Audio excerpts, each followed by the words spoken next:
Hey guys, in this video I'll be going over the top 10 best delts of all time in the history of bodybuilding. The bodybuilders featured in this video all have some of the best, most complete delts ever. However, the rankings of them is purely subjective. To rank them, I'll be focusing on how the delts looked from all angles, front, back, and side, along with their overall development and wow factors such as roundness, three-dimensionality, and things like that. Now, keep in mind that this video isn't going to be too serious, as the list will be purely based on my opinion, and more so of a fun video. Now, before it does start though, if you guys enjoy my videos, a like and sub would really help out the channel. With that all being said, let's get into this video. Alright, starting off this video, I'll give a few honorable mentions. First is the two-time Mr. Olympia champion Big Ramy, who at his peak had some massive, well-developed delts from almost every angle. His delts really represented the big and Big Ramy, as they looked so round, thick, and dense when he was at his best. Unfortunately, later on in his career, I feel like his delts started to look less impressive than they did during the mid to late 2010s. However, even at his last appearance, the 2023 Arnold, he had some massive shoulders. The reason I don't have him any higher is due to the fact that his delts never showed the most separation or pop, really only having one standout characteristic, which was being freakishly large. The next honorable mention is this guy, who I'm not even going to try to pronounce the name of. I'm pretty sure this is the guy who placed second to Rubio Moscara at the Prague Pro Amateur, so he doesn't even have his pro card yet, I'm pretty sure. That being said, he has some of the freakiest delts from head on, probably rounder than the majority of guys on the actual list. However, from the side and rear, he does fall short. This is why he isn't any higher. However, if he had complete development, he certainly would fare much better. Alright, starting off this top 10 list is Flexx Wheeler. Many of you know him for having some of the roundest, most bubbly shoulders ever, while retaining razor-sharp detail and fullness. Although his delts were one of the strongest attributes on his physique, they started to lose their conditioning and separation later on in his career, most likely due to some sort of synthol or oil usage. However, as you can see earlier on in his competitive career, his delts looked absolutely flawless, but he lacked the tremendous size that he would eventually have. That being said, once he did have that size, they sort of became disproportionately large and even downright angular in some shots. Regardless, his delts were still very impressive, but I feel like there are just better sets of shoulders ahead of him. Next, I'd have Nasser Ali taking 9th place. Now, Nasser never really had the freakiest delts ever, but from the front, back, and side, they looked very well conditioned, developed, and shapely. At his best, he brought them in shredded and strided, and they always looked tremendous due to his imposing frame. What really did him in was the usage of synthol later on in his career. However, unlike Flexx, his synthol usage really looked bad. The only reason I have him placing higher than Flexx is due to the fact that when they were both at their best, I'd probably say that Nasser was slightly better in terms of conditioning and size. While Nasser didn't necessarily have the best shape to his shoulders, they were large, defined, and dominant in their prime and deserve to be on the list in my opinion. In 8th place, I'd have Jurassic Paul Delette, who had some insanely large delts like Big Ramy, but really on a whole nother level. This guy wasn't just massive in terms of muscularity, he was massive in terms of structure and sheer height.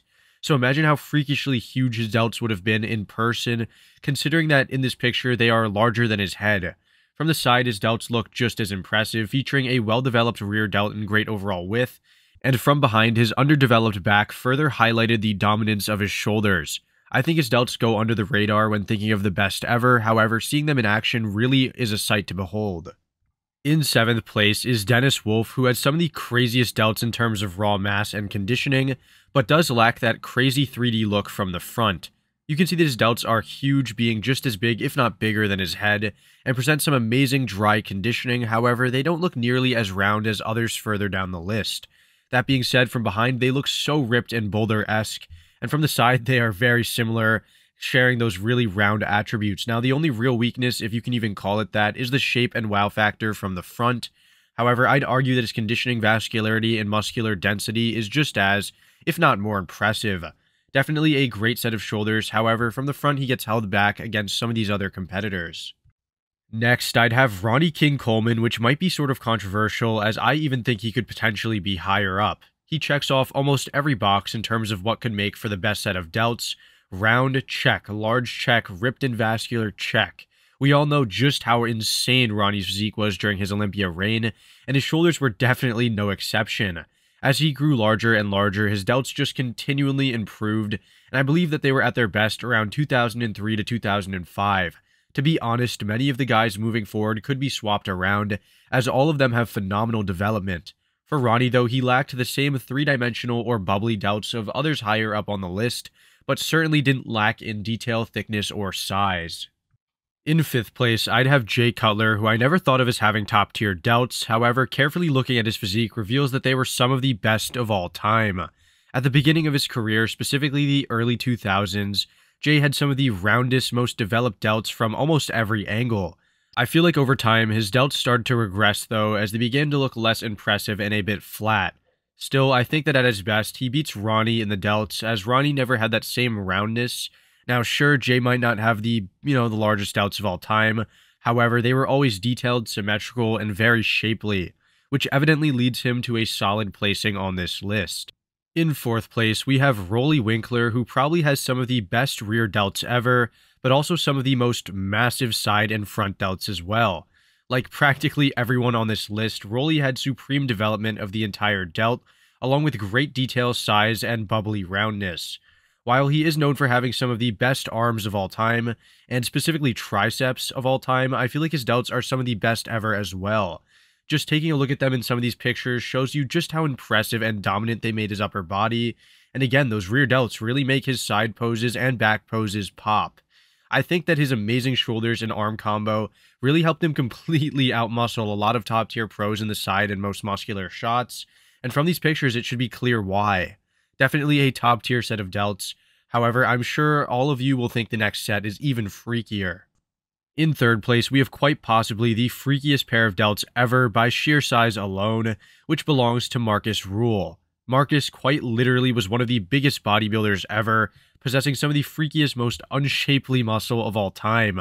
While he was never the most conditioned or aesthetic, I feel like his delts most perfectly embody the term Death Star delts. From the front, his delts look like they were twice the size of his head, and from the side, they basically look like you were looking at them head on.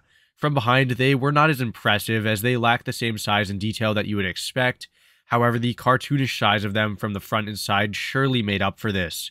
If you guys haven't seen it already, I encourage you to check out his 2002 Night of Champions posing routine, as his physique overall, including his delts, looked incredibly freaky and dominant.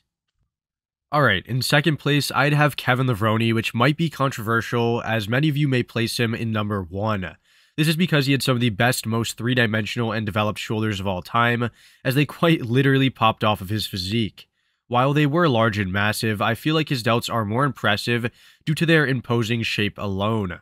From the front, he would undeniably crush most of his opponents, as the combination of 3D delts and massive arms made it almost impossible to beat him in any most muscular. Most pictures really don't do his shoulders justice, as video and comparisons really just reveal how dominant they were against his competition. The real reason why he doesn't outright win this is because I believe that the number 1 best of all time finisher had what Kevin had, but with an additional level of pop, size, and freakiness. In 1st place, I'd have none other than the gift Heath. Phil most definitely had the best combination of size, shape, and conditioning, and wow factor, as his delts were not only massive from every angle, but they were also always razor sharp and had a bubbly 3D pop to them that very, very few competitors in the history of bodybuilding have ever had. It's like he took the shape of Kevin and the mass of Rolly or Marcus and just smashed them together into a freaky set of cannonballs.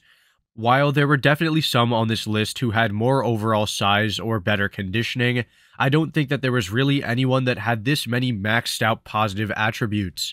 Additionally, Phil's delts kept on improving throughout his career and really didn't regress even when he made his comeback in 2020, unlike a lot of the other guys on this list. Anyways, that about does it for this fun video. Let me know down below what you thought of the list, and I'll see you all in the next one. Thanks for watching.